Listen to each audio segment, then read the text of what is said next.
Bienvenue à tout le monde et merci d'être venu au rendez-vous avec Thierry Coville. Alors sur l'Iran, question brûlante, d'actualité pas vraiment parce que l'actualité, ça a commencé au mois de septembre et puis comme sont les médias très souvent infidèles, mais maintenant ça se tasse et on n'a plus trop d'informations.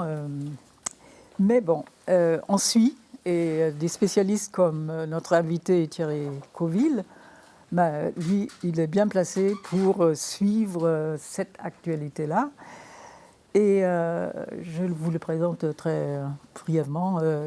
Il est donc membre il fait partie de la recherche, de l'équipe de recherche à l'IRIS. Et puis, il est professeur en économie internationale et puis auteur de plusieurs livres, une petite dizaine, sur l'Iran, donc spécialiste de l'Iran, avec ce dernier livre qu'il a commis juste quelques mois avant les événements en Iran. L'Iran, une puissance en mouvement. Le titre ne peut pas être mieux choisi, effectivement, en mouvement. Il y avait un titre avant, La Révolution invisible aussi, qui était très parlant. Bon, je ne vais pas faire le détail de tous les livres, vous les trouvez sur Internet. Et avant ce... Bon, peut-être, si vous êtes venus aussi nombreux, c'est que vous voulez surtout savoir un peu qu'est-ce qui se passe derrière les coulisses et qu'est-ce qui se passe en Iran. Et Thierry Coville est là pour nous en informer. Je lui ai posé 3 questions. Le régime iranien a-t-il réussi à éteindre le soulèvement populaire par les femmes et par les jeunes gens, par les jeunes surtout? Une autre question qui est où en est-il, qu'est-ce qui en est en fait de cet empoisonnement dont le gouvernement a été peut-être la cause, mais on ne sait pas. Silence est tabou là-dessus. Mais en tout cas, on sait que des écolières ont été gazées, avec des gaz toxiques, dans leur cours de récréation, des écolières. Alors vraiment, on s'attaque à la jeunesse la plus en herbe et c'est impardonnable. Et puis la troisième question, bien sûr, quels sont les enjeux géopolitiques, stratégiques de l'Iran pour le futur et voilà. Thierry Coville va d'abord dresser, évidemment, comme son livre écrit avant les événements, un bilan historique et les enjeux géopolitiques sont tout à fait abordés dans ce livre qui est clair, limpide, facile à lire. Je vous le recommande parce que je l'ai lu moi-même avec plaisir. Et comme je ne suis pas une initiée de l'Iran, ça m'a beaucoup éclairé. Est-ce que je peux vous passer la parole? Ah oui. Alors. Voilà, donc bonsoir tout le monde. Merci beaucoup de cette invitation. En plus, je suis particulièrement content de venir dans un lieu que je connais bien et un environnement là où je vis quasiment tous les jours. Donc voilà. Donc alors j'ai préparé en fait. Je me suis dit que je n'allais pas vous assommer avec des chiffres parce que je suis habitué à faire des présentations PowerPoint sur ce sujet. Non, mais en fait, je vais essayer d'être le plus à la fois clair, mais bon, en reconnaissant aussi que je dis souvent quand j'ai des questions, c'est que moi je suis pas policier, je suis pas journaliste. Donc là où je pense que les chercheurs peuvent apporter des réponses, et à mon avis, leur travail, c'est sur le contexte politique, économique, historique. Donner un petit peu le contexte. Ensuite, qu'est-ce qui s'est exactement passé? Il faut reconnaître qu'on ne sait pas tout. Et je relisais des articles sur les chercheurs qui travaillaient sur les pays. Quelqu'un qui s'appelle Béatrice Sibou, qui a beaucoup travaillé notamment sur la Tunisie. Elle reconnaissait elle-même, alors qu'elle est une grande spécialiste de la Tunisie, que quand il y a eu c'est impossible pour les chercheurs de prévoir que telle explosion politique va arriver. Et je reconnais, moi, je n'avais pas du tout prévu cette explosion de colère qui a eu lieu en Iran à partir de septembre. Donc il faut reconnaître les limites de son travail. Généralement les révolutions. Ensuite, après, dire, je vous l'avais bien dit, mais bon, avant, donc ça, on ne sait pas. Par contre, pour essayer peut-être d'engager un débat, c'est qu'il faut quand même dire quelque chose sur ces manifestations. Donc c'est vrai que je vais diviser mon intervention en 3 points. C'est premièrement, effectivement, essayer de donner des causes à ces manifestations, parce qu'elles ne viennent pas non plus par hasard. Même s'il y a de la colère en Iran, cette colère, on voit bien, on arrive à identifier un certain nombre de causes, que je pense qu'ils sont déjà décrites dans cet ouvrage. Deuxième élément, c'est insister un peu sur la situation économique. Alors, je pense que le contexte en France aujourd'hui nous rappelle que c'est important, la situation économique et sociale, parce que ça pèse sur les gens. Donc la situation économique en Iran est particulièrement catastrophique. Je pense que c'est important de le rappeler, notamment le lien. Alors il y a des gens qui n'aiment pas quand je dis ça, mais le lien avec les sanctions américaines quand même. Puis le troisième élément, vous l'avez rappelé, c'est le contexte géopolitique de l'Iran. Alors moi, je savais pas que l'Iran était comme ça quand j'ai choisi. J'avoue que j'ai commencé à travailler sur ce pays un peu par hasard, mais si j'avais su, une fois je me dis, parce qu'on a l'impression d'être toujours sous le feu de l'actualité. Alors là, on est à traiter des sujets comme la prolifération nucléaire. Moi, j'ai aucune compétence particulière sur les questions comment on fabrique une bombe nucléaire, etc. Par contre, effectivement, je pense que c'est la question centrale quand on suit l'Iran. Et ça va être une question de plus en plus centrale dans les prochaines semaines, parce que j'expliquerai pourquoi. Et je pense que toute la politique étrangère de l'Iran, elle est axée là-dessus. Ses relations, notamment avec les pays occidentaux, elles sont vraiment liées à la question du nucléaire iranien. Donc bien comprendre ce qui s'est passé et pourquoi on en est là aujourd'hui. J'ai un neveu récemment qui m'a posé des questions. Il m'a dit, je vois plein de vidéos sur l'Iran. Et il m'avait posé une question, à mon avis, très intéressante. Il m'a dit, mais pourquoi on en est arrivé là? Donc c'est un petit peu la question que je vais essayer de répondre à ça ce soir. Alors, les manifestations. Alors moi je pense qu'il y a un élément à comprendre, vous le citiez dans le petit feuillet, petit livret de présentation, quand on dit l'Iran, c'est les gens ne comprennent pas ça, mais la modernisation de la société iranienne est un fait depuis la Révolution. Alors les gens qui ne connaissent pas l'Iran, ils sont un peu surpris. Mais tous les gens qui travaillent sérieusement sur l'Iran se sont rendus compte qu'il y a une modernisation de la société iranienne. Alors effectivement, les gens sont surpris parce que ça arrive sous un régime qui est officiellement une théocratie. Donc il y a une contradiction entre une société qui se modernise et effectivement un cadre qui est depuis la révolution iranienne de 1979. Vous voyez, c'est un peu plus compliqué que ça. Mais c'est vrai qu'officiellement, l'Iran est une théocratie, avec une supériorité du religieux sur le politique. Donc dans nos schémas, il y a quelque chose qui ne va pas. Mais je vous donnerai 2 chiffres, mais qui ne sont pas des chiffres inventés, qui sont tous les gens, voilà, c'est même des statistiques qui viennent même des Nations Unies. Le taux de fécondité, donc c'est le nombre d'enfants moyens par femme en Iran, il était de 6-7 avant la Révolution. Aujourd'hui, c'est 2. Quand vous avez un tel changement des comportements démographiques, c'est que toute la société change, on le sait bien. C'est pour ça que Olivier Todd l'avait montré dans le passé, les changements des comportements démographiques sont annonciateurs de modernisation des mentalités. Et deuxième élément à comprendre, c'est la hausse du niveau d'éducation. C'est pour ça que j'ai un peu de mal quand... c'est sûr qu'il est difficile actuellement de défendre la République islamique d'Iran. Mais au moins, à mon avis, il y a un point positif, c'est les investissements faits pour élever l'éducation des gens. Donc je vais vous donner un chiffre qui est une réalité, d'ailleurs, qui permet de comprendre un certain nombre de choses. Donc en 1976, donc avant la Révolution, 1,5% des femmes de 15 à 49 ans avaient un diplôme universitaire. Donc 1,5% en 1976. 2016, donc 40 ans plus tard, c'est 30%. Donc, alors, on peut discuter de la qualité de l'enseignement, etc., mais je pense on en reparlera ensuite, le système politique en Iran est assez particulier, il n'y a pas de parti unique. Donc c'est vrai qu'il y a eu une sorte de politique populiste au début, qui a visé à investir dans les infrastructures, dans l'éducation, et c'est un peu le paradoxe. Ça a permis la modernisation de ces sociétés, notamment, je n'ai pas le temps d'en parler, mais des investissements dans les campagnes. Un des problèmes avant la Révolution, c'était les écarts de développement entre la campagne et les villes. Et donc on a un pays quelque part plus unifié et vraiment une mentalité, quand on est frappé en Iran, on est frappé de la modernité des gens. Et la logique, ça, c'est que les gens demandent, notamment les femmes, la liberté individuelle. Vous voyez, il y a vraiment une logique entre le changement des mentalités, la modernisation des mentalités, un plus haut niveau d'éducation, et ça se traduit par une demande de liberté individuelle. C'est pour ça que c'est pas contre le voile. les femmes disent en Iran, c'est « je veux m'habiller comme je veux ». Hein. Donc il y a celles qui veulent porter le voile, il y a celles qui sont contre. Donc c'est vraiment très moderne, hein, c'est la liberté individuelle. Et puis, évidemment, à côté de ça, c'est les demandes politiques d'état de droit, de démocratie, de séparation du religieux et du politique. Et c'est des demandes vraiment profondes. Hein. C'est ça qui est intéressant dans le cas de l'Iran, c'est que les sociologues ont tendance à dire il y a la modernisation par le haut, on va dire, qui a été tentée en Iran. Pourquoi pas, hein, dans certains cas, ça marche. On est bien placé pour le savoir en France.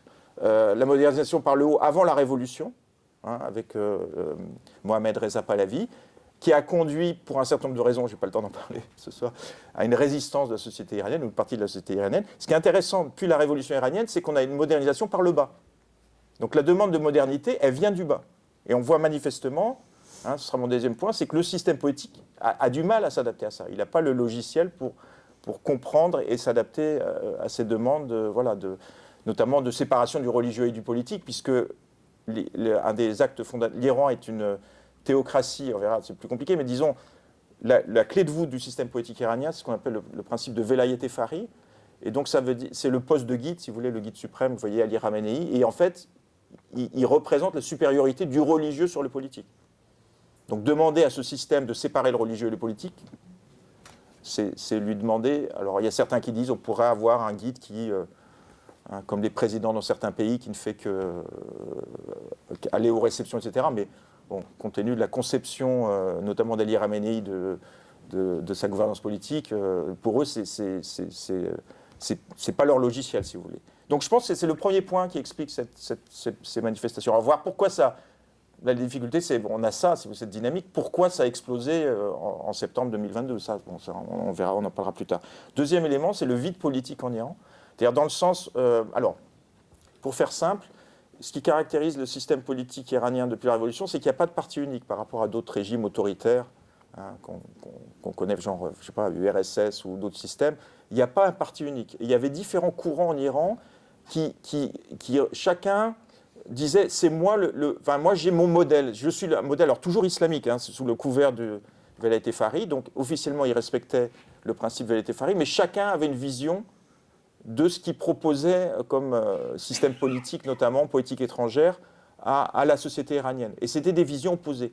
Et en fait, c'était un peu bizarre comme système, parce que ces courants, c'était sévère, hein, ceux qui disent que, bon, certains, je ne suis pas là pour dire, moi, je ne suis pas politicien, moi, mais on ne peut pas dire non plus que c'était... Certains disent, oui, bon, tout ça c'est du cinéma. Il y avait une vraie guerre des courants en Iran. Et un certain nombre par exemple, un certain nombre de modérés, ils sont allés en prison. Il y en a un leader des modérés, il a pris une balle dans la tête, il est sur une chaise roulante depuis les années 90. Donc on ne peut pas non plus dire que c'était du chiquet. Il y avait une vraie guerre des courants en Iran.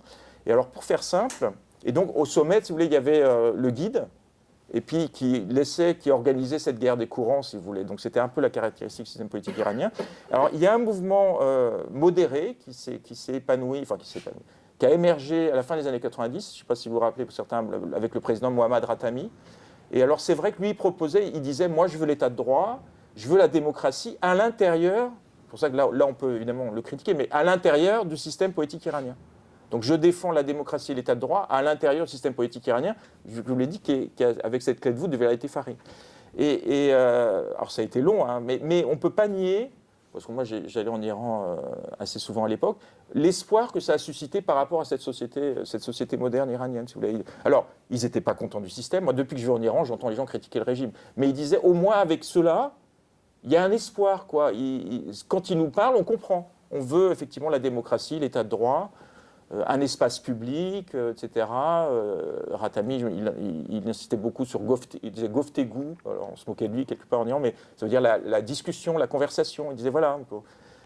Et puis également, sur le plan de la politique étrangère, on en reviendra, c'est une approche plus modérée qui disait avec les Occidentaux, on a des problèmes, mais on peut régler nos problèmes par la diplomatie, par la négociation.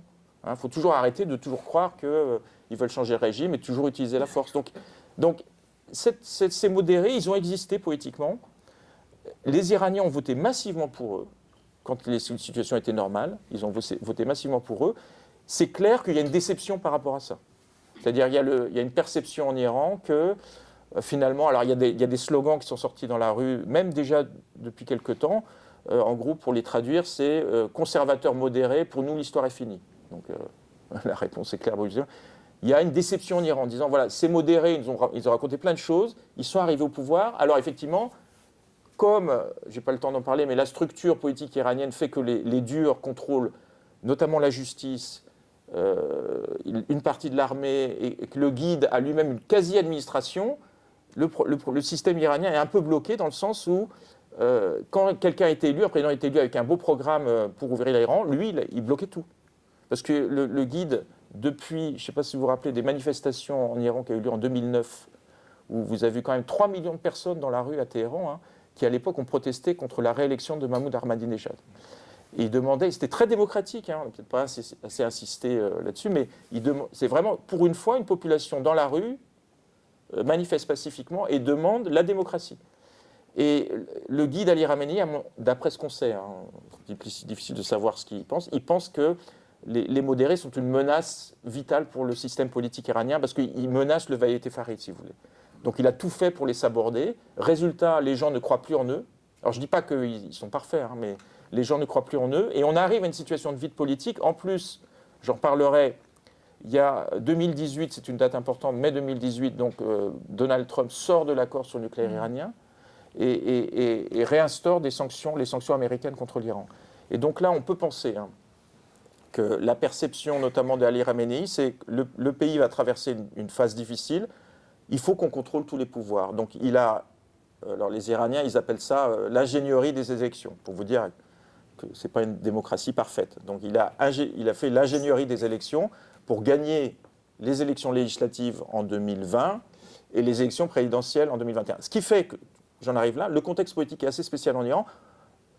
C'est les durs qui dominent tous les pouvoirs. Mais quand je dis les durs, c'est vraiment ceux qui croient en Velaït Fari, qui ne croient pas du tout en la démocratie, qui croient à la morale islamique, qui sont profondément anti-occidentaux, qui pensent que les Occidentaux, de toute façon, veulent changer le régime, qui ne font pas la différence entre, c'est bon cette question, entre les Européens et les Américains. Pour eux, les Européens sont, pour être polis, suivistes vis-à-vis des Américains. Et donc, c'est eux qui contrôlent tous les pouvoirs en Iran. Donc, il y a vraiment un vide politique en Iran. Je vous donne un exemple, mais je crois qu'Ebrahim Raïssi, qui est le nouveau président iranien, élu en juillet 2021, il a commencé à dire tiens, les femmes mal voilées, il faudrait qu'elles ne puissent pas avoir accès au système des transports publics des bus. Vous voyez, c'est le genre de discussion qu'il avait. Vous imaginez le vide politique entre cette société moderne dont je vous ai parlé, et elle a un discours dans lequel elle ne se reconnaît pas. Le Parlement iranien a commencé à étudier une loi qui n'est pas encore votée. Il y a des résistances pour faire un Internet complètement contrôlé par l'État en Iran. Parce que les Iraniens sont dingues des réseaux sociaux, mais comme la Chine, si vous voulez. Donc un Internet complètement contrôlé par l'État. Vous voyez, c'est deux logiciels opposés qui se sont retrouvés face à face. Donc, et c'est pour ça d'ailleurs, une grande partie de la société iranienne n'a pas été votée aux élections législatives et présidentielles, parce que ça a été les taux d'abstention, alors c'est officiel donné par le régime, mais les plus forts depuis la Révolution. Donc ça veut bien dire qu'il y a un mécontentement en Iran par rapport à ce que propose le système politique. Donc ça, c'est le deuxième point. C'est vraiment le désintérêt de deux pôles opposés qui se font face à face. En plus, alors je n'ai pas le temps de parler, sans doute un problème générationnel. On en reparlera parce que ce n'est pas un hasard si on a vu beaucoup de jeunes dans la rue dans ces manifestations. Généralement, si vous regardez les leaders au Parlement, Raïssi, et beaucoup de leaders iraniens, c'est la génération 60 ans, il faut voir, si vous voulez. Et eux, ça, c'est des gens, donc 60 ans, ne me trompe pas, vous voyez, les leaders de la République islamique d'Iran, ils sont jeunes au moment où ils font de la révolution, et puis là où ils font quelque part leur classe et leurs armes, c'est la guerre Iran-Irak. Et donc, pour eux, c'est la révolution iranienne, pour eux, surtout c'est les durs, ils voient la morale islamique et surtout l'anti-occidentalisme. Ils pensent que l'Occident leur en veut, si vous voulez, les menace. Donc, je vous donne un exemple, mais sans dit long, il y a un journal qui s'appelle Kéhan, qui est vraiment c'est difficile de faire plus radical. Et le rédacteur en chef est nommé par le guide, pour vous dire, etc. Et il a comparé la situation qu'a vécue l'Iran à partir des manifestations à la guerre Iran-Irak.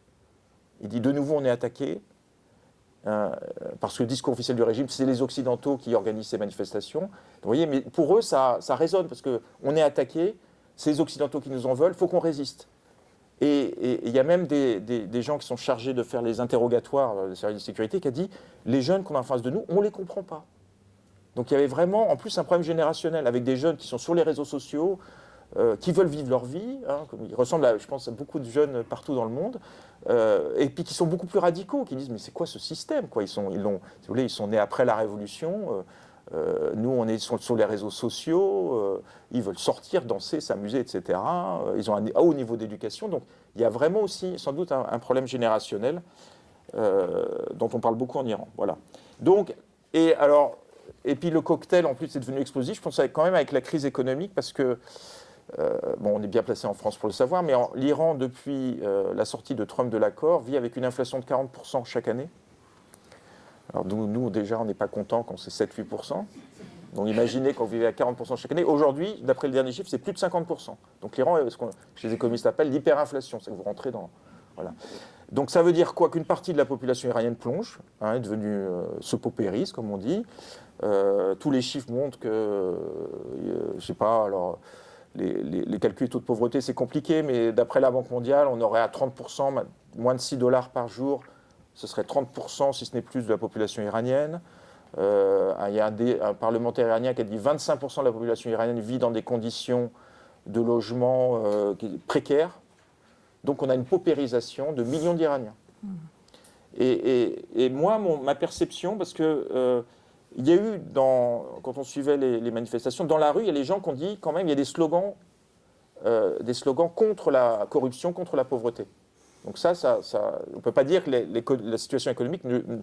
attention, comme je vous l'ai dit, les demandes de ces manifestations, c'est Zan Zendegi Azadi, c'est le slogan, c'est femmes, la vie, la liberté. Donc c'est la liberté, c'est ce que je vous ai dit, la démocratie, etc. Mais on ne peut pas nier non plus la demande de fin de la pauvreté et de la corruption en Iran. Moi, ma perception aussi, vous savez, c'est quand la situation économique là, c'est pas durcir, elle devient catastrophique en Iran, les choses qui étaient avant acceptables ne deviennent insupportables. Donc je pense qu'il y a aussi le fait que, notamment les jeunes diplômés en Iran, actuellement, ils ne trouvent pas de boulot. Ce n'est pas hasard si on a de plus en plus d'Iraniens qui tentent la traversée de la Manche, qui arrivent. Il y avait des Iraniens coincés quand, vous savez, la Biélorussie a commencé à jouer sur le... Voilà, les Iraniens coincés, beaucoup d'Iraniens vont en Turquie, etc. C'est catastrophique. Notamment, il y a 800 000 nouveaux diplômés chaque année en Iran. 6 à 7% de la population iranienne fait des études supérieures. Donc c'est très élevé. Un niveau très élevé des ingénieurs. Depuis longtemps, en plaisantant, je dis les gens ne se comprennent pas, c'est pas un hasard si en plus l'Iran fait des progrès dans le nucléaire, parce qu'en termes sur le plan scientifique, ils ont des très bons ingénieurs, hommes et femmes. Première femme à obtenir le prix Nobel de mathématiques, c'est la médaille Fields, c'est une Iranienne qui a fait son master en Iran. Donc ensuite, qui a fait un PhD aux États-Unis, mais enfin, elle avait fait un master de mathématiques en Iran. Donc tout ça pour vous dire le niveau quand même des jeunes diplômés en Iran, dans une économie actuellement, c'est catastrophique. Alors ils n'ont pas de perspective politique, socialement c'est pas terrible, et économiquement, ils se retrouvent à faire le taxi, voilà, donc c'est catastrophique. Donc beaucoup de jeunes, même à niveau, j'entendais même au niveau des infirmières, ils pensent qu'à partir. Donc effectivement, on ne peut pas nier le poids des facteurs économiques dans ces manifestations. Alors, vous me posiez la question, alors c'est vrai que la répression était tellement féroce, avec 500 morts du côté des manifestants, 60 morts du côté des forces de sécurité, donc c'est quasiment presque une guerre civile. Au Kurdistan iranien, l'armée ou les forces de sécurité ont tiré à balles réelles sur les manifestants. Donc là où ça a été le plus dur, c'est le Kurdistan, donc c'est l'ouest de l'Iran, et le sud, le sud-est de l'Iran, Sistan-Baloutchistan.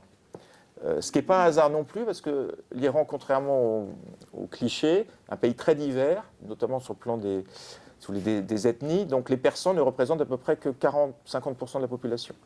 Vous avez les Azéris, vous avez des Kurdes, vous avez des Baloutches, donc c'est beaucoup de différentes ethnies. Et en plus, donc au Kurdistan, vous avez évidemment les Kurdes, au Sistan-Baloutchistan, vous avez les Baloutches, et en plus se conjugue à ça des discriminations religieuses, vu que c'est des populations qui sont souvent sunnites. L'Iran est à 90% chiite, hein. Et donc, dans ces provinces, vous avez des sunnites, hein, en kurde et au Sistan-Baloutchistan. Donc, c'est un cocktail explosif.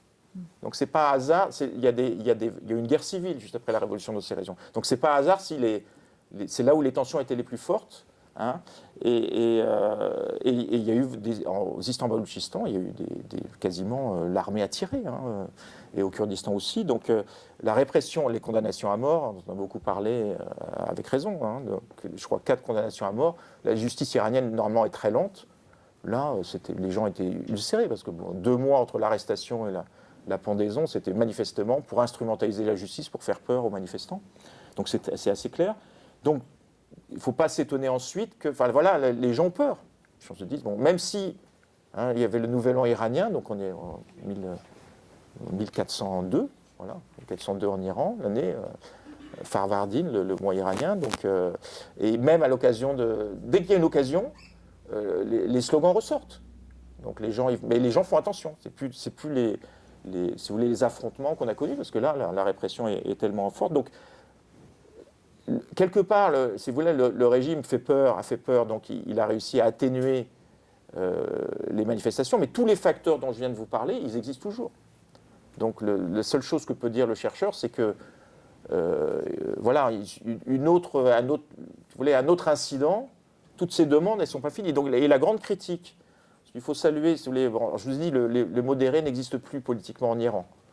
Hein, bon, un des leaders modérés qui s'appelle Hossein Moussavi est en résidence surveillée depuis 2009 notamment.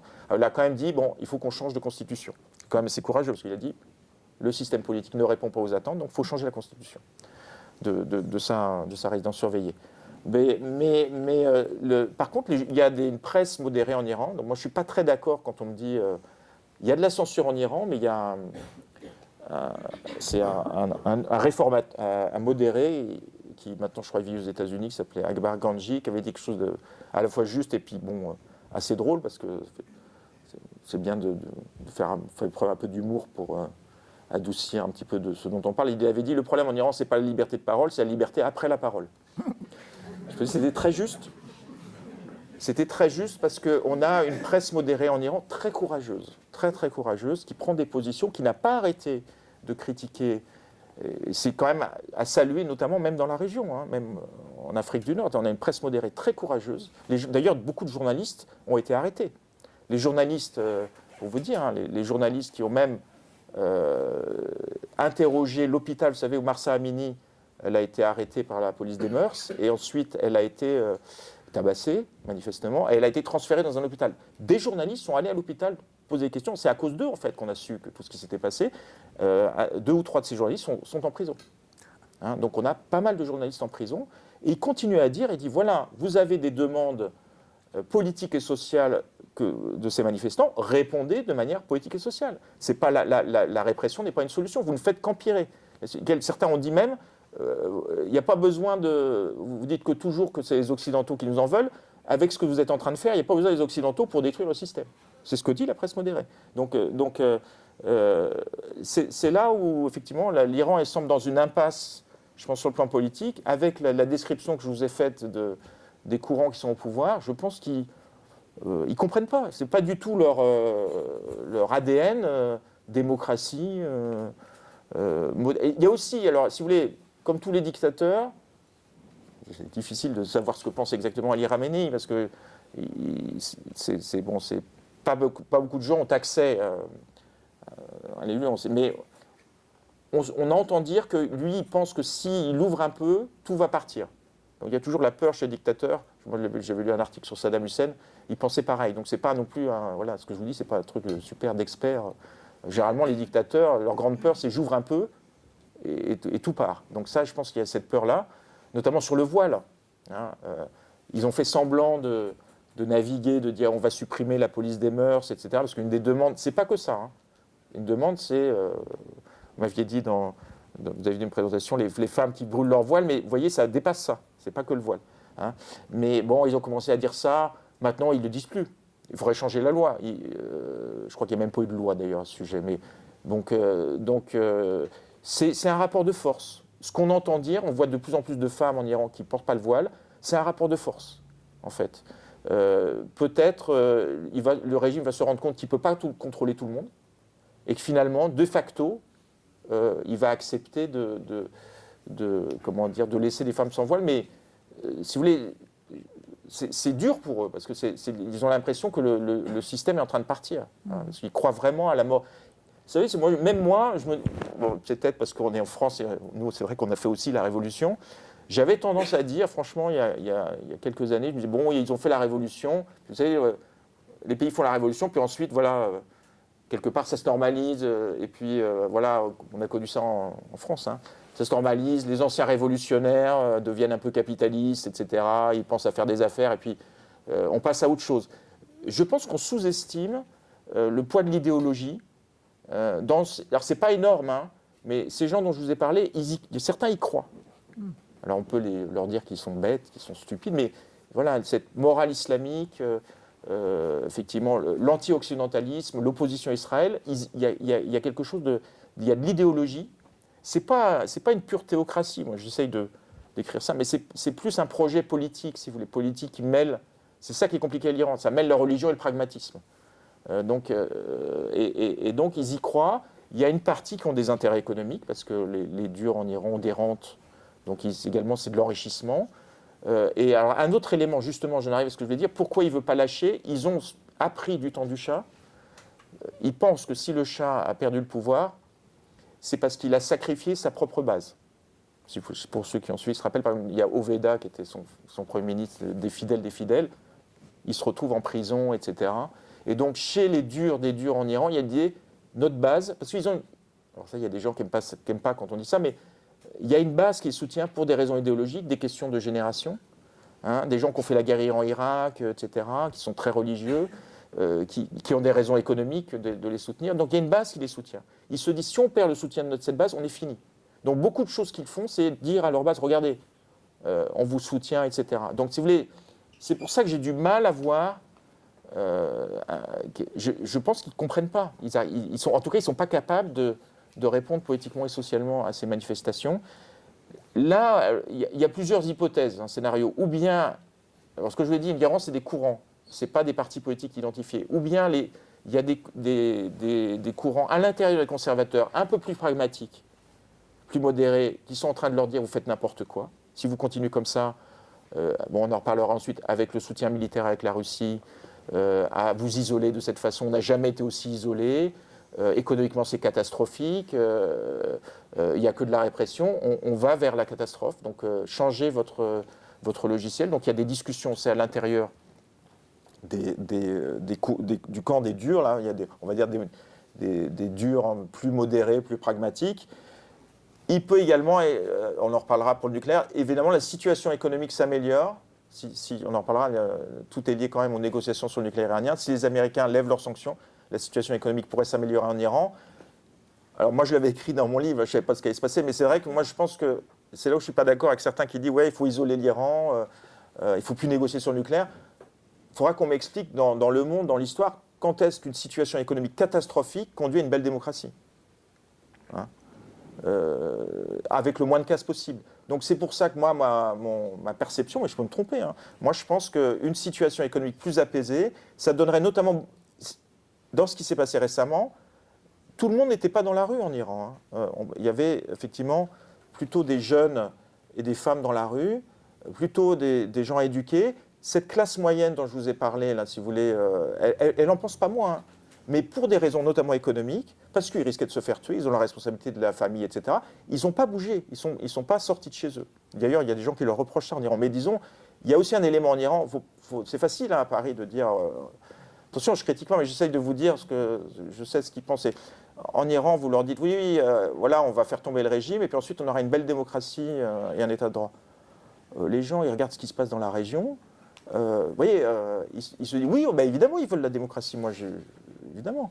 L'état de droit, mais ils se disent, bon, qu'est-ce qu'on en sait ok, on va dans la rue, on se fait tuer, déjà, il n'y a plus personne pour nourrir la famille, et puis qu'est-ce qui va se passer après? Donc il y a aussi une incertitude hein, de cette classe moyenne.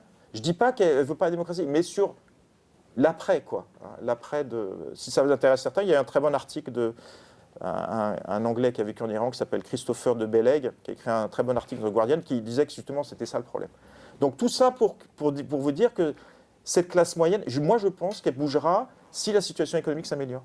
Elle a plus confiance, elle aura plus confiance. Un des scénarios qu'on peut faire, c'est qu'on l'a déjà eu ça dans d'autres pays, une situation économique s'améliore. Par exemple, le secteur privé iranien, il est tout petit, c'est 20% de l'économie iranienne. C'est vraiment il représente la classe moyenne éduquée.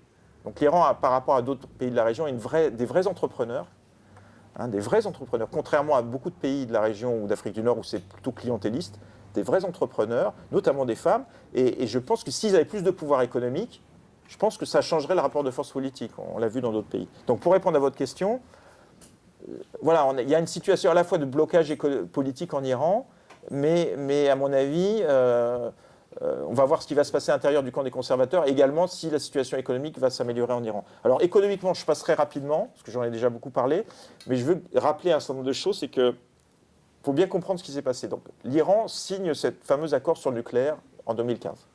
Donc les gens qui ne suivent pas ça, en fait, l'accord sur le nucléaire de 2015, alors il y a des gens qui disent que c'est un mauvais accord. Aucun accord n'est parfait. Je veux dire, les accords qui sont si complexes sur le programme nucléaire iranien qui a impliqué quand même, qui est signé par les 5 membres du Conseil de sécurité des Nations Unies, plus l'Allemagne et l'Iran. Donc il fallait mettre tout le monde d'accord, etc. La Russie et la Chine notamment. Donc l'accord, il est, pour faire simple, l'Iran donne des garanties que son programme nucléaire restera civil. Donc il limite notamment le taux d'enrichissement de l'uranium, pour être honnête, à 3,7%, qui est le niveau civil pour produire du combustible qu'on utilise pour faire de l'électricité. OK. C'est contrôlé tout ça par l'AIEA, l'Agence internationale de l'énergie atomique, on parle beaucoup, notamment pour l'Ukraine. Et en échange, les sanctions économiques mises déjà sur l'Iran à cause de son programme nucléaire sont levées. Donc c'est ça le deal. Cet accord est vérifié par l'AIEA, qui a des caméras en Iran. Donc il y a eu 10 ou 11 rapports de l'AIEA jusqu'en mai 2018. Moi, c'est pas moi qui le dis, ils sont même, je crois, publics, ces rapports. L'Iran respectait parfaitement l'accord. Il y a des gens qui disent oui, c'est non. L'AIEA, qui est quand même, c'est leur boulot, l'Iran respectait parfaitement l'accord. Donc Trump, en mai 2018, quand il décide de sortir de l'accord, et en plus cet accord est validé par une résolution des Nations Unies. Voilà. Donc Trump, quand il sort de cet accord, il ne respecte pas le droit international. Alors c'est vrai que sur le plan institutionnel, les États-Unis ont le droit, le président américain a le droit de sortir du traité, ce que les Américains disent, parce que vous savez, comme vous savez, c'est la fameuse histoire du traité de Versailles. Le traité de Versailles n'a pas été approuvé par le Congrès américain. De même, cet accord n'a pas été approuvé par le Congrès américain, donc il n'est pas devenu traité. Il est devenu un traité. Donc Trump avait le droit d'en sortir. Mais vis-à-vis du droit international, non. C'est un irrespect total du droit international. Ce que je veux dire par là, c'est qu'il réimpose les sanctions américaines contre l'Iran. Et alors c'est là, effectivement, ça nous concerne nous directement Européens, parce que moi j'aime bien en discuter quand même, c'est que les États-Unis à l'époque ne font pas de commerce avec l'Iran. Donc l'efficacité de leur embargo, c'est que les autres vont faire leur boulot à leur place. Et donc c'est là qu'on rentre dans, je ne vais pas rentrer dans le détail, mais ce qu'on appelle l'extraterritorialité du droit américain. Et Trump dit quelque chose d'assez simple, il dit, si vous travaillez avec l'Iran, faites des affaires avec l'Iran, vous n'avez plus accès au marché américain. Eh bien, toutes les entreprises européennes se sont enfuies d'Iran. Total a arrêté d'acheter du pétrole à l'Iran. Et donc, comme le pétrole, ça représente 60% des exportations de l'Iran et 30% des recettes budgétaires de l'État, l'économie s'est effondrée. Donc, il y a quand même... Alors, c'est pour ça que j'ai un peu de mal quand les Européens disent « Ah, mais nous, on a tout à fait respecté l'accord, etc. » Non. Si vous voulez, sur les faits, non. Parce que l'accord, je vous l'ai dit, l'accord, c'était l'Iran respecte ses engagements pour que le programme nucléaire reste civil, en échange de lever les sanctions. Nous, finalement, passivement, alors on peut dire, c'est pas bien ce qu'a fait Trump, mais on n'est pas d'accord, mais bon. Donc, moi, je l'ai vu, pendant un an, entre mai 2018 et juin 2019, les diplomates iraniens, alors c'était modéré à l'époque en Iran, sont venus voir les Européens et dire, voilà, nous, on veut rester dans l'accord, qu'est-ce que vous faites? Les Européens ont mis la main sur le cœur en disant, oui, cet accord, c'est très important, on va rien faire. Voilà. On n'a rien. Et effectivement, on n'a rien fait. Donc, on a laissé... alors c'est vrai qu'on a eu le beurre et l'argent du beurre, parce qu'on a dit, ah oui, mais regardez, on respecte le droit international, on n'est pas comme ce Trump, etc.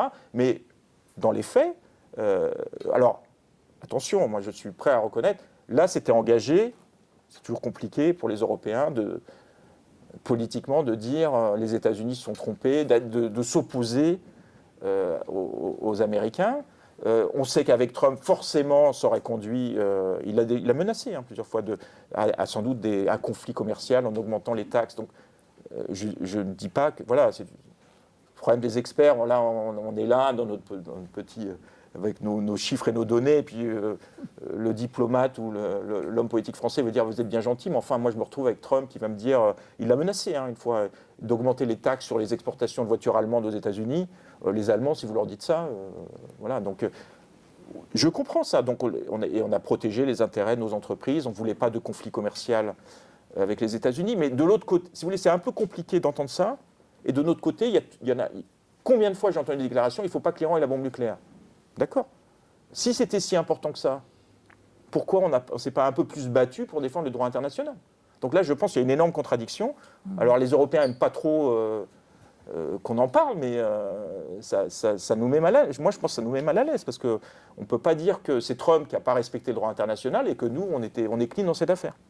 Donc je pense que, entre nous, enfin si vous voulez, je ne suis pas le seul à dire, cette question de l'extraterritorialité du droit américain, je pense que c'est une question très grave pour l'Europe, parce que ça ne va sans doute pas s'arrêter avec l'Iran. On sait très bien, qui nous dit dans 10 ans, pour des raisons X, ils nous disent vous n'avez plus le droit de commercer avec la Chine. Qu'est-ce qu'on fait? Donc c'est vrai, là, il y a plein de gens qui réfléchissent à ça. Alors je ne dis pas que c'est simple, mais là, si vous voulez, quand on me parle d'autonomie stratégique de l'Europe, là, il y a quand même un cas où ça n'a pas trop marché, quoi, je veux dire. Donc là, je pense que c'est important de se rappeler de ça. Alors il y a le Covid aussi, quand même, qui a vraiment, comme dans tous les pays, qui a pesé sur l'économie iranienne. 150. Alors l'Iran, en termes de morts, était le pays le plus touché avec l'Inde dans toute la région Asie, Moyen-Orient. 150 000 morts, c'est vrai, rapporté à la population iranienne, c'est un peu plus de 80 millions d'habitants. C'est pas non plus différent, même ce je crois que ça se connu la France.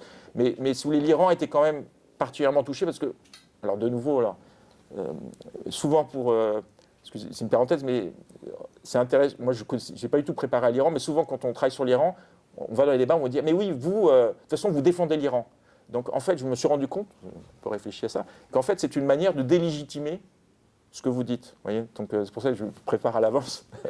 Je dis, voilà, on vous met dans un camp, on dit, finalement, on n'écoute plus ce qu'il dit. Honnêtement, on prenait un pays X qui perd le tiers de ses recettes budgétaires à cause de ces sanctions américaines. Est-ce qu'on n'aurait pas un peu plus l'aider il se prend la crise du Covid sur la tête quand même. Donc le gouvernement iranien fait une demande de prêt de 5 milliards de dollars au FMI. Les États-Unis, Trump et Pompeo à l'époque refusent en disant oui, mais l'Iran, l'argent, ça ne sera pas utilisé pour lutter contre le Covid. Peut-être, mais sur le plan, excusez-moi, mais je veux dire, un peu éthique, c'est quand même la population iranienne qui a pris le Covid, qui a la crise économique dont je vous ai parlé, et plus le Covid. Bon, il y aurait peut-être plus moyen de un peu aider l'Iran à lutter contre cette crise. Donc, en gros, on sait que la crise, les chiffres montrent quand même, ça a pesé sur l'économie iranienne, notamment beaucoup d'Iraniens sont sortis du marché du travail, à cause de à la fois les sanctions, la crise économique, plus le Covid, et sont parvenus sur le marché du travail. Donc je pense que le Covid a également joué contre l'Iran. Alors le dernier point, pour ne pas être trop long, c'est vraiment la politique étrangère, mais voilà, je pense que comprendre l'enjeu pour la politique étrangère iranienne, moi je pense que c'est l'accord sur le nucléaire. L'accord sur le nucléaire, c'est pour ça que j'ai insisté dans mon livre là-dessus, c'est la clé pour comprendre si vous voulez, les rapports de l'Iran avec les Occidentaux. Parce que, je l'explique bien dans le livre, il y a deux points de vue en Iran, il y a deux approches qui se battent sévèrement depuis la Révolution. Il y a ceux qui disent les Occidentaux, on ne peut pas leur faire confiance, ils veulent le changement de la République islamique d'Iran, c'est plutôt les durs. Donc avec eux, ce n'est pas la diplomatie qui marche, c'est le rapport de force, puis il y a la lutte contre Israël. Donc en fait, c'est le rapport de force. Il faut leur tordre le bras, il ne faut pas négocier avec eux. Il y a une approche plus diplomatique, caractérisé notamment par Hachemi Rafsanjani, qui a été président de l'Iran juste après la guerre avec l'Irak, qui dit ça peut marcher la négociation avec les Occidentaux. On peut avoir des résultats. Et vous imaginez les durs dans quel état ils étaient quand Trump est sorti de l'accord. Ils se sont retournés vers le modéré et leur ont dit mais on vous l'avait bien dit, vous êtes des grands naïfs.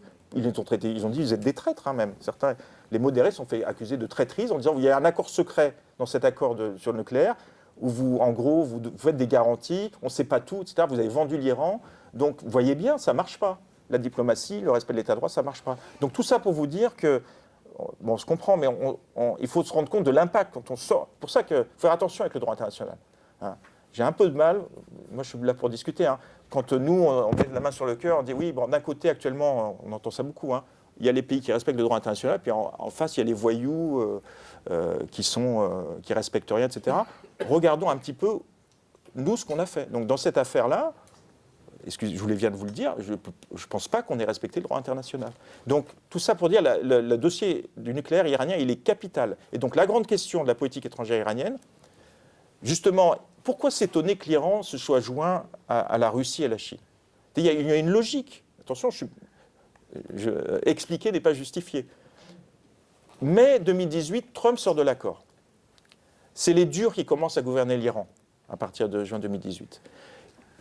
Historiquement, l'Iran est une puissance moyenne qui a besoin du soutien de pays de membres du Conseil de sécurité des Nations Unies. Avant la Révolution, c'était les États-Unis.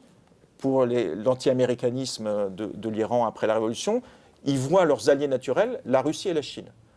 Mai 2021, il y a un accord de 25 ans avec la Chine conclu, accord stratégique. Et avec la Russie, on a vu, effectivement, ils coopèrent avec la Russie est un vieil allié de la République islamique d'Iran. Ce n'est pas nouveau non plus. Ils coopèrent en Syrie. Il y a l'anti-américanisme qui les unit. Et également, il y a le sentiment en Russie que l'Iran, pays chiite, est peut-être un bouclier quelque part contre les mouvements extrémistes sunnites. Donc il y a un accord stratégique. Mais je veux dire, ces durs qui sont au pouvoir en Iran, ils disent, ben voilà, Trump met ce qu'il appelle une politique de pression maximale. Donc ils se disent, bon, on a besoin du soutien de la Russie et de la Chine pour résister aux États-Unis. Donc il y a une logique. Et quand il y a la guerre en Ukraine, vous voyez comment ils pensent. Ils disent qu'on est dans une bipolarisation du monde. Donc en gros, on choisit notre camp. Et donc effectivement, il y a ces livraisons de drones iraniens à l'armée russe. Et voilà, donc là, il y a une logique dans de ce soutien, cette alliance de l'Iran avec la Chine et la Russie, qui est contestée en Iran.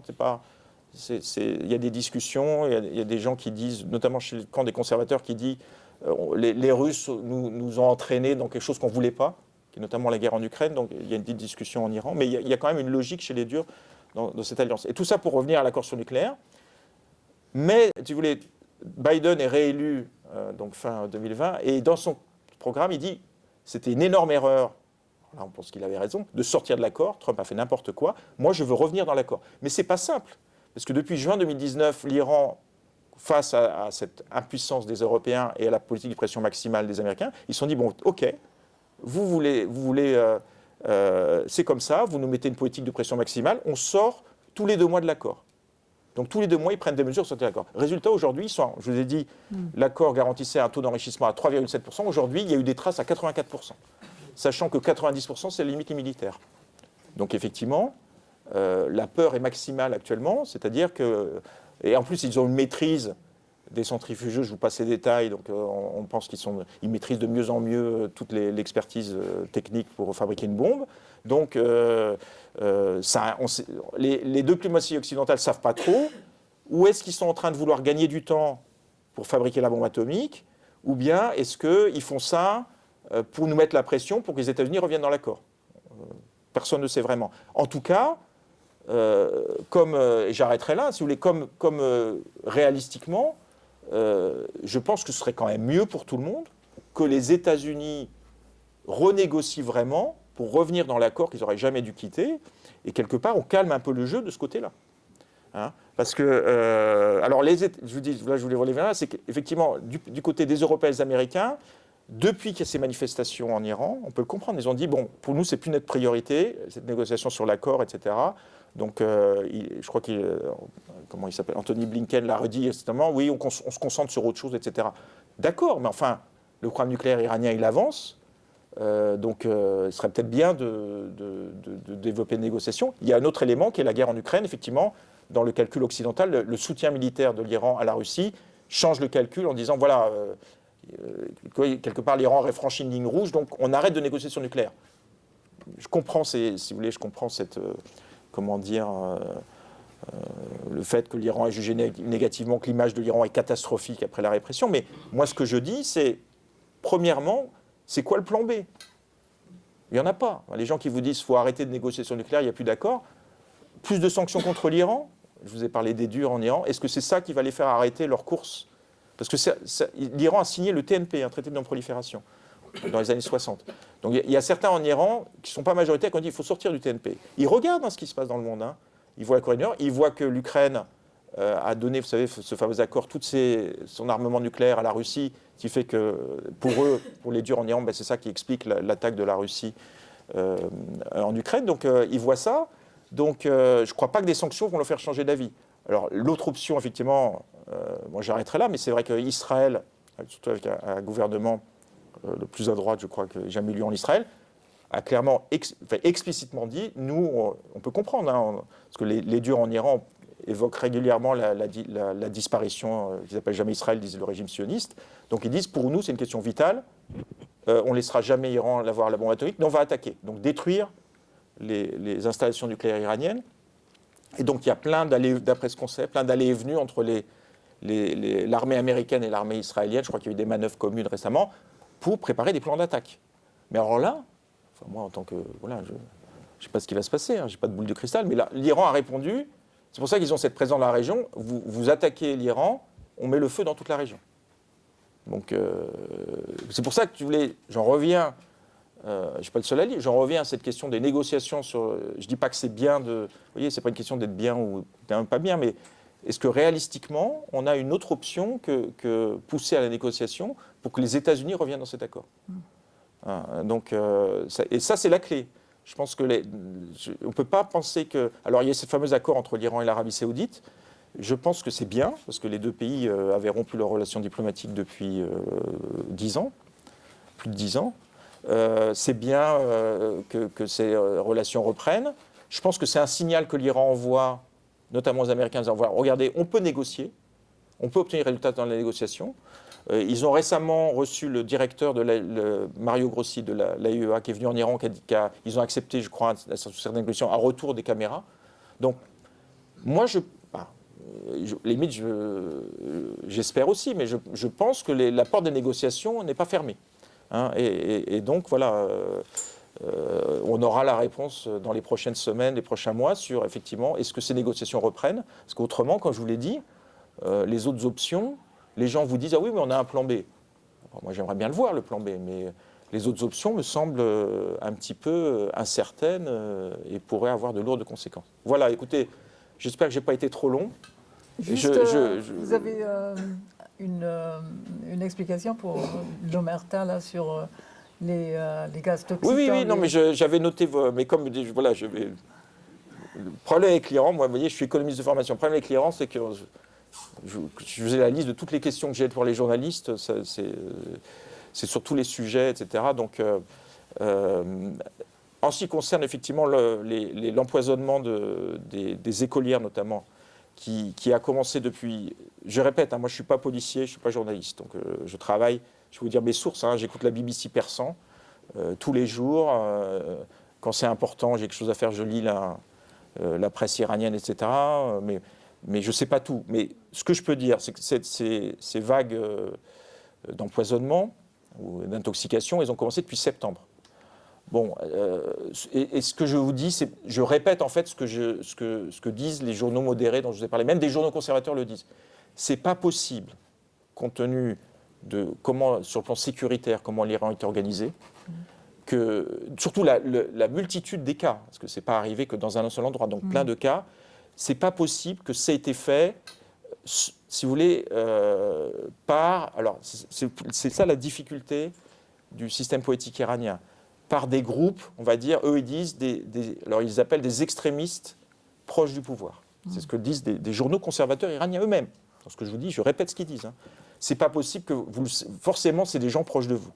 La grande difficulté, c'est vous voyez, c'est je vous ai dit comment il faut voir comment est organisé le système politique iranien. C'est pas tout le monde, vous voyez, c'est un système politique un peu différent du nôtre, où le guide n'est pas à donner des ordres, et il faut que les ordres soient appliqués à la lettre, si vous voulez. Il y a toujours une marge de manœuvre pour les gens qui sont dans sa mouvance. Donc c'est là où c'est compliqué. Est-ce que c'est des mouvances qui sont allées trop loin? Parce que c'est quand même catastrophique. Je vous ai parlé par rapport à cette classe moyenne. Ces classes moyennes, ils sont allés devant les écoles. Donc, oui. Catastrophique pour eux, je veux dire. Manque de sécurité pour notamment les filles, etc. Donc c'est quand même, ça renforce D'ailleurs, le guide a pris position, vous venez de dire, au bout de 3-4 mois, en disant il faut que les gens coupables soient sévèrement punis. Là où je n'ai pas la réponse, c'est qu'est-ce qu'ils savaient, et sans doute ils le savaient, qui étaient ces groupes. On a des soupçons. C'est forcément des groupes proches du pouvoir, mais moi, j'en sais rien. Mais bon, après ce que je lis, groupes proches du pouvoir, jusqu'à quel point ça a été validé. Voilà, la question, c'est jusqu'à quel point ça a été validé par les autorités. Mais sans doute, c'est pas possible qu'ils le savent. Forcément, ils le savaient. Donc là, il y a, si vous voulez, ça me rappelle une autre affaire. Pour vous dire, c'est ça la difficulté avec le pouvoir iranien, c'est que c'est pas, vous voyez, c'est pas une. Moi, j'appelle ça l'organisation de la désorganisation. Donc le problème qu'on a avec l'Iran, c'est que c'est une culture très proche de la nôtre, mais c'est différent. Donc on n'est pas dépaysé quand on est en Iran, mais c'est un espace culturel et historique différent. Donc ça me rappelle une autre histoire. Il y a eu des assassinats d'intellectuels en Iran au début, dans les années 90. Comme par hasard, c'est un membre des services de sécurité. Tout d'un coup, on nous présente comme le responsable de ces assassinats, parce que c'est arrivé quand Ratami a été élu. Il a été arrêté et comme par hasard, il s'est suicidé en prison. Vous voyez, donc, voilà. Donc, alors, il y a eu tout un livre, je peux vous dire, j'ai lu tout un livre de justement Akbar Ganji, le journaliste dont je vous ai parlé. C'est aussi un des problèmes en Iran, c'est que ce n'est pas une culture directe. Notamment, vous avez employé le mot tabou, mais il y a un côté un peu tabou, parce que c'est difficile de dire, vous voyez, un truc aussi grave, que le guide, que des autorités ont donné l'ordre. Vous voyez, c'est difficile de dire. Mais Akbar Ganji, il a fait tout un bouquin, où alors lui, c'était encore plus grave. Il accusait Rafsanjani, le président de l'Iran, qui était plutôt, pas un modéré, mais plutôt un pragmatique, d'être lié à ces assassinats. Mais sans dire vraiment, sans l'accuser vraiment. Donc il a écrit quand même, voilà. Donc, et sans aller en prison. Bah alors lui, non, Akbar Ganji, il a été en prison. Hein. Il est parti d'Iran. Mais je veux dire par là, c'est qu'on a toujours, voilà, on a toujours ce manque de transparence. Tout ce que je peux vous dire, pour répondre à votre question, c'est que forcément, c'est des groupes liés au pouvoir iranien. On ne peut pas faire ça en Iran si on n'est pas lié au pouvoir iranien.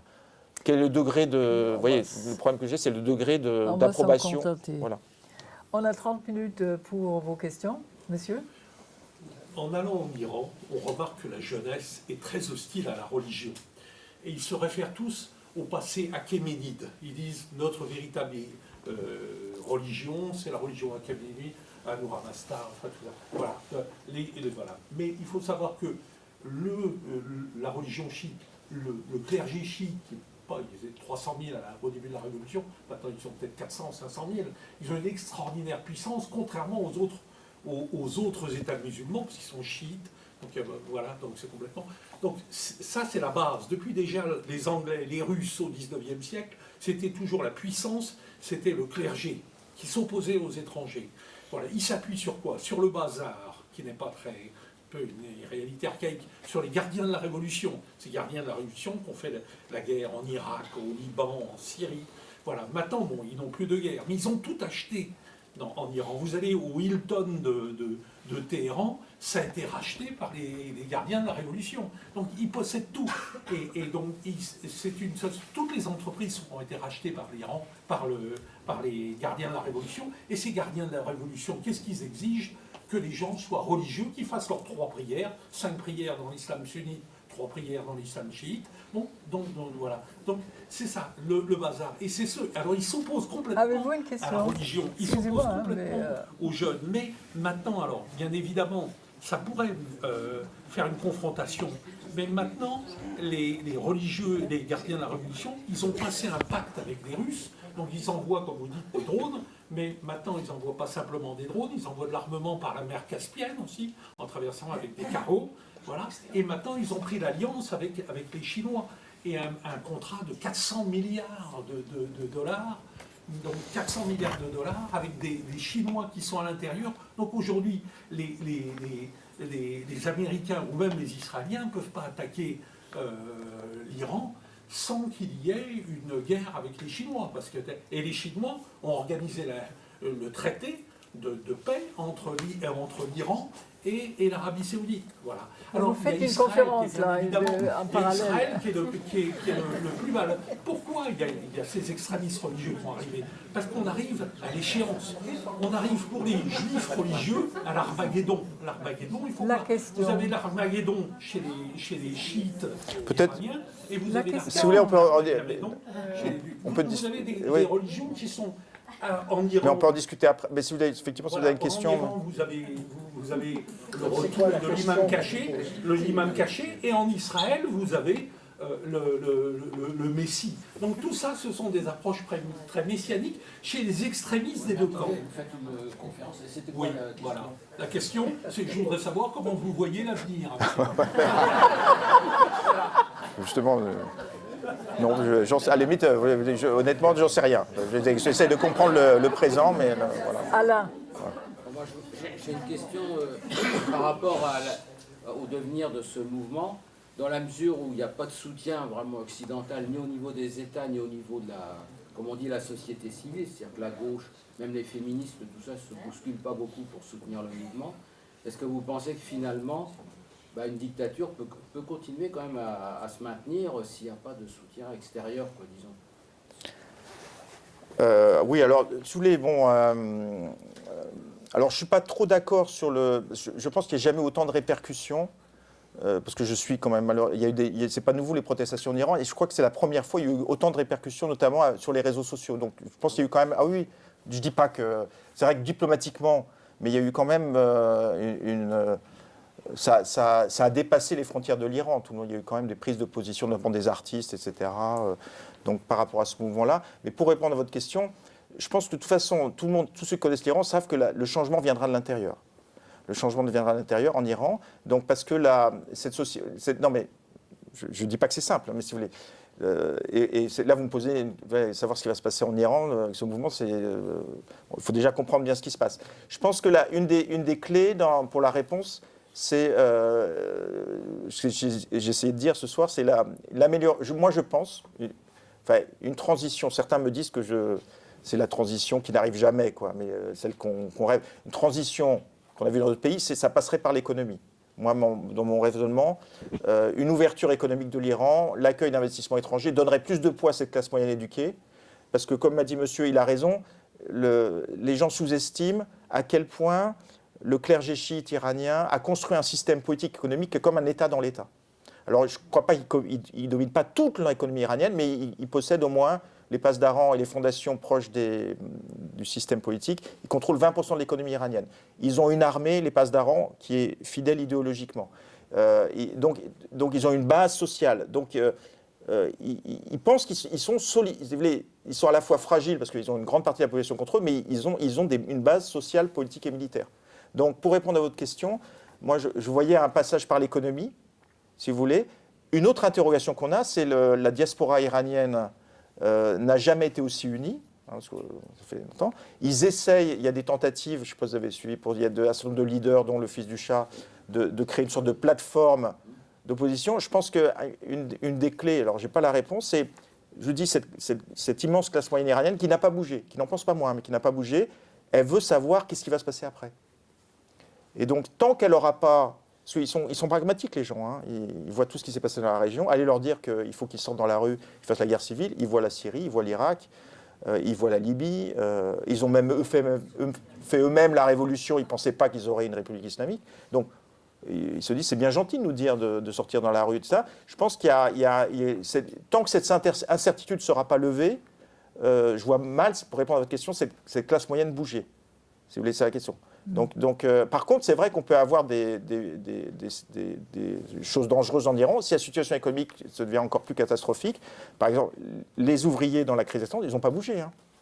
Pourtant, les ouvriers, par exemple, en 2019, il y a eu des centaines de morts en Iran, il y a des manifestations, c'était plutôt les plus pauvres. Les plus pauvres ne sont pas sortis là, parce qu'ils ont d'autres revendications. Mais si on a ce qu'on appelle une convergence des luttes, là, effectivement, on pourrait avoir du monde dehors, et avec des gens qui n'ont rien à perdre. Donc, effectivement, là... je ne sais pas ce qui se passerait, mais là, effectivement, ce serait en gros un scénario, on va dire, catastrophe, quoi. Voilà. Monsieur ? Bonjour. Je me demanderais qu'est-ce qui empêche la Russie, la Chine ou la Corée du Nord d'aider l'Iran à acquérir Oui, alors ça c'est une question souvent qu'on me pose, mais si vous voulez, moi je ne suis pas spécialiste de la Russie, hein, mais ce que je regarde, leur approche du dossier nucléaire iranien, le nucléaire iranien, on en parle depuis le début des années 2000, je n'ai pas eu le temps d'en parler, etc. Depuis, si je prends la politique de la Russie par rapport à ce dossier, ils sont contre, à mon avis, officiellement, le fait que l'Iran ait la bombe atomique. Parce que, je n'ai pas eu le temps d'en parler, si l'Iran a la bombe atomique, l'Arabie saoudite est en train de négocier avec les États-Unis pour développer un programme nucléaire. Hein. La Turquie va vouloir la bombe atomique. Donc ça va être catastrophique pour le Moyen-Orient qui est déjà assez agité, s'il va y avoir une course à la bombe nucléaire. Donc je pense que la Russie ne veut pas ça. Hein.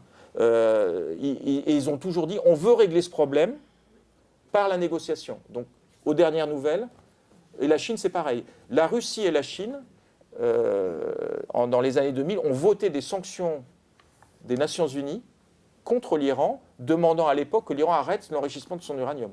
Donc pour répondre à votre question, historiquement, pour l'instant, plutôt dans les faits, ils ont montré qu'ils étaient contre la bombe nucléaire iranienne. Voilà. Donc j'entends ces interrogations, mais pour l'instant, je n'ai pas d'éléments qui me disent qu'ils ont changé de stratégie. Voilà. Monsieur? Oui, est-ce que vous ne pensez pas qu'il y a une autre possibilité qui serait que l'Iran ait déjà la bombe atomique? Parce que depuis les années 2000, vous l'avez rappelé, on vous explique que l'Iran est à 3 ans, 4 ans d'avoir la bombe. Ça fait quand même plus de 20 ans. Donc on peut très bien imaginer qu'il y ait des scénarios dans lesquels il est déjà. Quand vous citiez de l'uranium enrichi à 84%, on peut faire des bombes avec de l'uranium à 84%, elles sont plus grosses, plus difficiles à manier, mais on peut en faire. Ah, okay. Donc est-ce qu'on peut imaginer un cas où finalement ils auraient déjà la bombe, mais pour des raisons diverses, ils ne l'auraient pas affirmé, sachant que dans ce cas, ce serait plutôt une bombe défensive contre des attaques potentielles de l'extérieur, et que ça pourrait éclairer d'un jour nouveau les relations que l'Iran a avec les États-Unis. Bon, alors, là je vous dis, moi je répète, hein, je ne suis pas policier. D'après ce que j'ai lu, ce que disent les experts, parce qu'il y a quand même du monde qui regarde ça. Hein. Donc, oui, c'est pas. Donc, ce qu'on sait, c'est qu'effectivement, ils ont assez d'uranium enrichi pour, comme vous l'avez dit, je sais plus, il y a une expression, le délai qu'il leur faudrait maintenant pour fabriquer, vous voyez, ils ont assez d'uranium enrichi pour fabriquer une bombe, c'est raccourci. Ils ont une meilleure maîtrise technologique. Par contre, d'après ce qu'on m'a dit, il faut ensuite faire si vous voulez, il y a ensuite la militarisation du programme. Et ensuite, il y a faire des essais. C'est pas comme ça. Je sais, si vous voulez, du côté américain, ce qu'on entend, c'est qu'ils sont au seuil. Ils sont des gens qui suivent ça. Hein. Ils disent qu'ils ne sont pas encore passés au stade de la militarisation. Par contre, ils s'approchent de ce seuil de maîtrise technologique. Donc, pour répondre à votre question, j'ai jamais entendu dire qu'ils avaient déjà la bombe. Hein. Voilà. Par contre, ils s'approchent, on va dire entre guillemets, dangereusement. Du seuil technologique, voilà, il y a ce qu'on appelle les puissances du seuil, hein, c'est-à-dire peut-être, on a pensé à un moment que c'était leur vision, c'est de devenir une puissance du seuil, c'est que vous maîtrisez, c'est un peu ce que vous disiez, vous maîtrisez tellement bien la technologie nucléaire que vous n'avez pas besoin de fabriquer une bombe, vous êtes capable d'en fabriquer une très rapidement. Et puis, vous avez aussi la puissance de calcul et de modélisation qui a complètement changé par rapport aux années 50, où il fallait absolument faire des tests. Donc, vous connaissez plus cette histoire-là. Ouais, mais enfin une bombe. Ce qu'on dit beaucoup, c'est que pour qualifier les codes, il faut avoir fait des tests avant. Néanmoins, il y a quand même beaucoup de paramètres physiques qu'on peut rentrer dans les tests. Ah bon? Et concevoir une bombe sur ordinateur. Ah oui, ben, bon, mais pour répondre à votre question, pour l'instant, autant voilà, le programme d'enrichissement d'uranium s'approche dangereusement effectivement de ce seuil, etc. Pour l'instant, je n'ai pas vu d'informations crédibles qui disent que l'Iran est la bombe nucléaire. Voilà, pour répondre à votre question. Jean-Luc, oui. Dans les moments qu'on a vus ces derniers temps, est-ce qu'il y a, comment dirais-je, un mouvement politique qui émergerait, éventuellement avec un leader qui émergerait, qui proposerait quelque chose, puisque le changement, quel changement pour demain, justement pour répondre à ces questions. Est-ce qu'il y a un mouvement qui propose quelque chose? Alors tous les leaders, c'est un peu le drame de l'Iran, tous les leaders, il y a beaucoup de leaders en Iran, mais ils sont tous en prison. Donc syndicalistes, des gens très courageux, hein, qui depuis des années demandent la démocratie, l'état de droit, ils sont en prison. Donc c'est un des... et c'est pour ça que ce mouvement n'avait pas de leader, c'est en fait parce qu'ils avaient compris ça. Dès qu'il y avait un leader, il aurait été arrêté. Donc moi qui connais, si vous voulez, ces leaders, ils existent en Iran. Parce que je vous dis, hein, quand je vous dis que la classe moyenne éduquée, vous allez en Iran, vous allez discuter avec eux, c'est frappant qu'on se dit, mais où est-ce que je suis là? Je ne suis pas dans la République islamique d'Iran, les gens sont très modernes, ils veulent la démocratie état de droit. Le problème, c'est vous voulez, le système politique iranien, je ne l'ai pas assez décrit, il est dominé par Velayat Fari. Donc pour exister politiquement en Iran, il faut respecter Velayat Fari. Donc c'est pour ça, là, ils ont vraiment tout verrouillé. Et même les modérés à l'intérieur de Velayat Fari, ils n'en veulent plus. Donc je vous dis, les leaders syndicaux ont été arrêtés. Donc il y a vraiment, je vous dis, c'est vraiment un peu le drame actuellement, le vide politique, c'est qu'on a cette société moderne, mais qui n'a pas de représentants politiques. Bon, il y a certains qui sont en prison, mais qui envoient des messages. Hein. Ils sont en prison. Par contre, ce mouvement politique dont vous parlez, actuellement, il n'existe pas en Iran. Voilà. Toi. Alors, moi, je pensais par rapport à la politique de puissance régionale, disons, de l'Iran, est-ce que ce mouvement, enfin, dans l'hypothèse où il aboutirait à un changement politique, etc., est-ce que ça changerait quelque chose? Enfin, est-ce que les Iraniens, finalement, s'intéressent à cette politique de puissance, ou est-ce qu'ils la contestent? Est-ce qu'ils s'en foutent? Ou est-ce qu'il y a un nationalisme iranien qui la soutient, par exemple? Est-ce qu'il y a un nationalisme iranien, en fait? Ah oui, alors ça, je pense que c'est peut-être le point central de mon livre. Oui, alors ça, il n'y a pas besoin d'avoir d'experts de l'Iran. Ce qui tient le système politique depuis la Révolution, c'est il y a deux pôles. Il y a le nationalisme et l'islamisme, mais à cause de la guerre Iran-Irak, moi je dirais c'est encore plus le nationalisme que l'islamisme. Donc les Iraniens sont très nationalistes, avec un nationalisme qu'on appelle de résistance. C'est un nationalisme qui a été déclenché, comme monsieur disait, lors des tentatives même de quasi-colonisation de l'Iran par l'Angleterre et la Russie au XIXe siècle. Donc c'est un nationalisme on réagit face à la dépendance étrangère. Mais c'est très puissant en Iran. Le nationalisme est très très puissant. Et pour ça que j'ai un peu de mal avec ceux qui me disent oui, donc il va y avoir une belle démocratie en Iran et puis il n'y aura plus de problème. Si on reprend la question du nucléaire, pourquoi ils développent leur programme nucléaire? Parce que les gens ne se posent jamais la question. L'Iran est méchant, ils veulent avoir le bombe nucléaire. Mais ils sont attaqués par l'Irak. Okay, c'est l'Irak qui les attaque. Hein. Ce n'est pas l'Iran qui attaque l'Irak. C'est l'Irak, tout le monde le sait. Le Conseil de sécurité des Nations Unies, comme c'est la méchante, mais c'est vrai, on peut le penser, la République islamique d'Iran n'a jamais condamné, pour vérifier, l'agression de Saddam Hussein. Ils voient quand même, rappelons-le quand même, Saddam Hussein est soutenu par la France, par les États-Unis, etc. Qu'est-ce qu'ils se disent? Le programme nucléaire iranien, il n'a pas commencé sous la République islamique d'Iran, hein. On le sait bien en France. Hein. Il a commencé sous le temps du Shah. Hein. Et à l'époque, on coopérait sans problème avec l'Iran parce que c'était des gentils, ils étaient pro-occidentaux, etc. Khomeini arrête tout, parce qu'il dit que ce n'est pas islamique après la Révolution. Ils se disent, la dissuasion nucléaire, on vient de se faire attaquer par Saddam Hussein, soutenu par tous les pays occidentaux, les Nations Unies ne réagissent pas. Donc, rationnellement, on aurait peut-être besoin d'une force de dissuasion. Donc, on sait que c'est là. Donc, pour répondre à votre question, je pense mais comme dans d'autres pays, hein, on se met un peu le doigt dans l'œil en croyant qu'on va régler tous nos problèmes. Tout d'un coup, avec on aura une belle démocratie pro-occidentale et qui va arrêter. Non, il y a des logiques de puissance.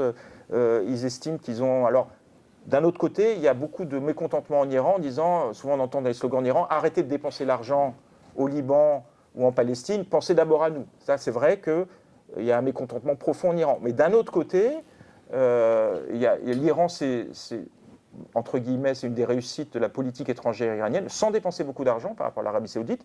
Ils sont construits des alliances, notamment militaires, avec le Hezbollah au Liban, avec les milices chiites en Irak, hein, qui sont quand même une partie de l'armée, qui touche même un budget de l'Irak, alors qu'ils sont quasiment aux ordres, enfin, ils sont d'accord avec l'Iran.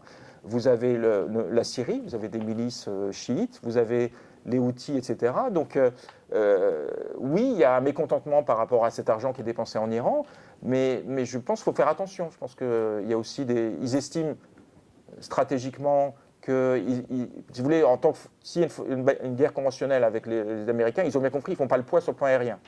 Donc ça va être relativement facile pour les États-Unis et éventuellement Israël de les bombarder. C'est une manière de dire, cette présence régionale, vous nous attaquez, on met le feu partout. Vous voyez? Donc, pour répondre à votre question, j'en sais rien, hein, mais ceux qui nous vendent, qui nous disent oui, l'interventionnisme, oui, bon, d'accord, mais c'est pas aussi simple que ça. Il y a un nationalisme en Iran, et le futur gouvernement iranien, autrement, il n'existera pas.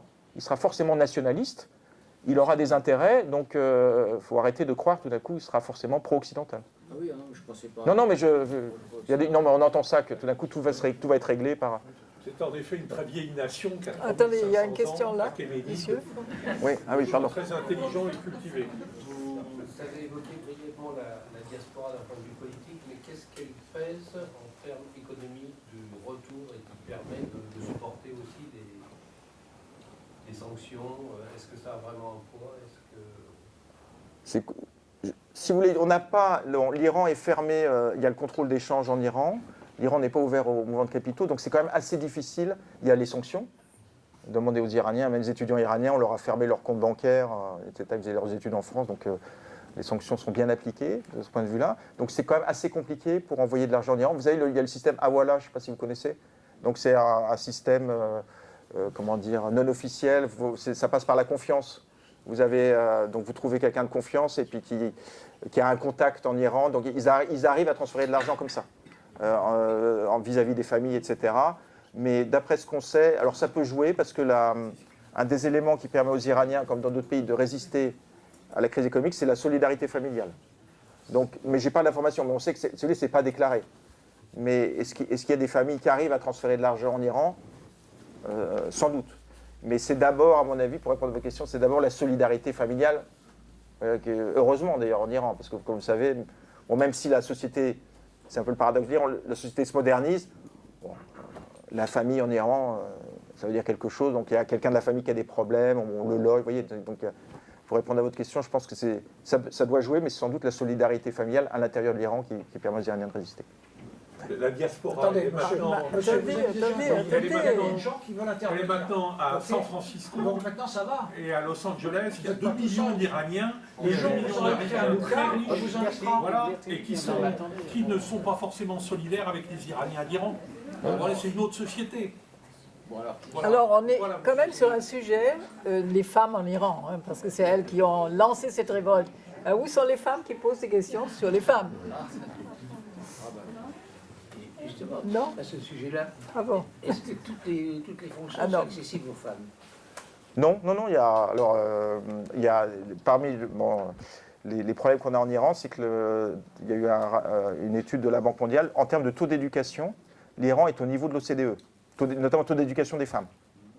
Donc, mais par contre, en termes de ce qu'on appelle le taux d'activité, donc vous prenez la part des femmes en âge de travailler en Iran qui ont un emploi ou qui sont à la recherche d'un emploi, c'est, je dirais, 14%, ce qui est ridiculement faible. Donc, pour répondre à votre question, C'est libre. alors, je pense qu'il y a des résistances. Bon, c'est compliqué, il y a à la fois les mentalités, et puis il y a effectivement des fonctions comme juge qui leur sont...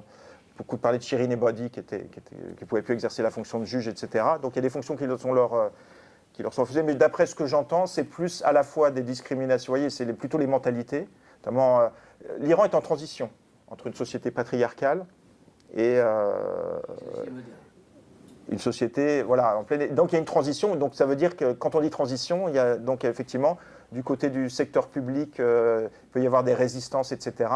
Mais voilà, le taux c'est frappant, le taux d'éducation, c'est le niveau de l'OCDE des femmes. Par contre, le taux d'emploi, c'est ridiculement faible. Je crois que ça doit être 60% dans les pays de l'OCDE. Je vous dis, c'est 14% en Iran. Donc là, on voit bien l'écart et qui explique en partie cette crise, entre le potentiel des femmes en Iran et leur participation réelle à la vie économique. Oui, monsieur? J'ai été un peu déçu par votre intervention. Le fait que vous ne nous disiez pas totalement le fonctionnement du régime, que les mollahs contrôlent tout, que Khamenei dispose de la plus grande richesse iranienne, en centaines de milliards d'euros, qui détient des centaines de bâtiments, qui détient énormément de choses. Vous ne dites pas à quel point des dizaines de milliers de personnes sont tuées en Iran, à même des hélicoptères ou à même des mitrailleuses par les toits lors des manifestations. Vous ne dites pas que des gens sont enfermés en prison, enfermés vivants aussi dans des cercueils pour être transportés en prison. Vous nous parlez des sanctions économiques de l'OFAC qui a placé le CEPA Pastaron sur liste SDN. Mais en aucun cas vous nous dites que les usines de production, les unités de production de Peugeot, les avions français, vous allez en Iran, vous voyez des Peugeot beaucoup, partout. vous ne nous dites pas qu'elles sont vendues sous le manteau aux Iraniens.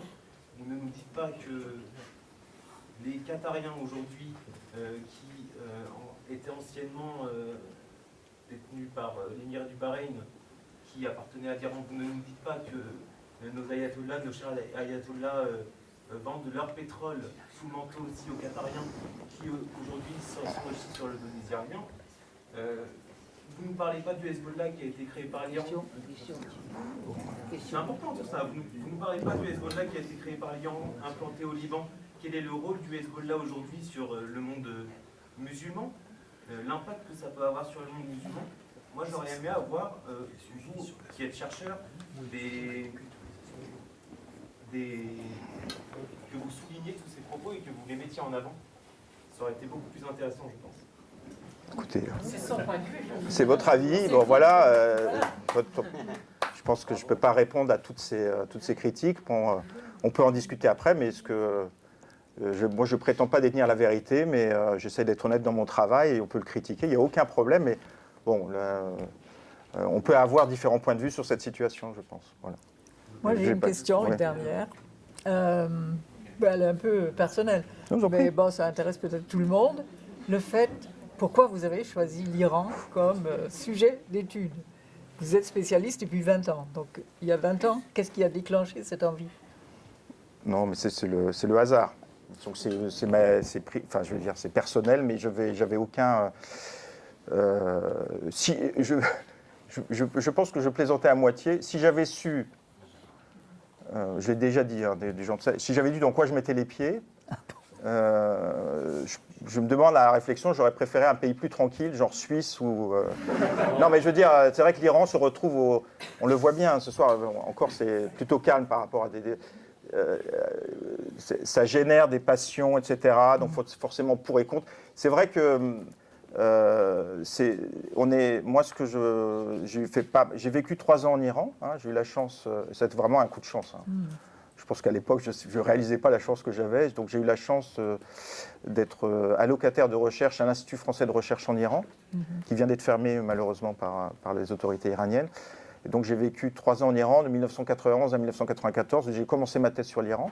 Et c'est vrai que j'ai toujours été frappé de... D'ailleurs, je crois que je l'ai dit dans mon introduction, qu'on condamne l'Iran. Moi, ça me... compte tenu de ce qui vient de se passer, compte tenu effectivement du manque de démocratie, de la répression en Iran, c'est tout à fait normal. Mais ce que j'ai essayé, c'est de traduire une réalité qu'on connaît mal. Donc, c'est de travailler sur le contexte. Donc, l'optique de mon travail, c'est d'expliquer l'histoire, le contexte, comment est né ce régime, effectivement, qui est loin d'être parfait, et surtout de donner une autre image, parce que, effectivement, mais souvent les gens connaissent mal la société iranienne. Hein, par exemple, j'étais frappé, les gens voyaient le cinéma iranien, Kiarostami disait « Oh là là, mais qu'est-ce que c'est moderne, etc. » Mais je disais « Bon, mais voilà, c'est cette classe moyenne qu'on rencontre en Iran, moi que j'ai vécu, qui m'a rencontré. » Il y a des pages sur le cinéma iranien. Voilà, donc ce que j'ai essayé de traduire, c'est voilà, on a cette société moderne. C'est un peu, voilà, c'est pour ça, j'ai fait un débat, je rigole parce que j'ai fait un débat juste après la sortie du livre, et c'est vrai que c'était tellement négatif sur tous les sujets que les gens me disaient, mais Thierry, est-ce que tu as un élément positif à dégager de ce livre, qui est quand même, on a l'impression d'une impasse économique, d'une impasse politique, etc. Et alors c'est vrai que, et en réfléchissant, je pense que la force de l'Iran, c'est cette société civile. Et je pense que si vous comparez l'Iran par rapport à toute la région, c'est ça qui distingue l'Iran. C'est ça un peu le paradoxe de l'Iran, c'est le pays le plus anti-américain, enfin qui s'affiche anti-américaniste, et qui a une société, rappelez-vous quand il y a eu le 11 septembre, je ne sais pas si vous vous rappelez, quand il y a eu le 11 septembre 2001, je crois que c'est en Iran le seul pays où les gens sont sortis pour afficher leur soutien aux victimes du 11 septembre. Hein, alors que dans d'autres pays, on se réjouissait, etc. Donc il y a vraiment un énorme écart. Et c'est là que mon espoir, c'est de faire comprendre, si vous voulez, pour répondre à votre question, c'est de faire comprendre à la fois cette société iranienne qui voulait le changement, mais qui voulait... Je crois qu'il y a une grande maturité politique en Iran. Souvent, on entend des discours très agressifs, très radicaux à l'extérieur de l'Iran. Et en Iran... des gens que pourtant ont un certain nombre de récriminations idéologiques, on est frappé de la maturité.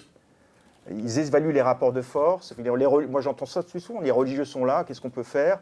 Donc, c'est ça qui est frappant, c'est de la maturité, la modernité, et effectivement, et là, d'essayer de traduire ça et de donner une image fidèle de cette société civile, on va dire. Bon.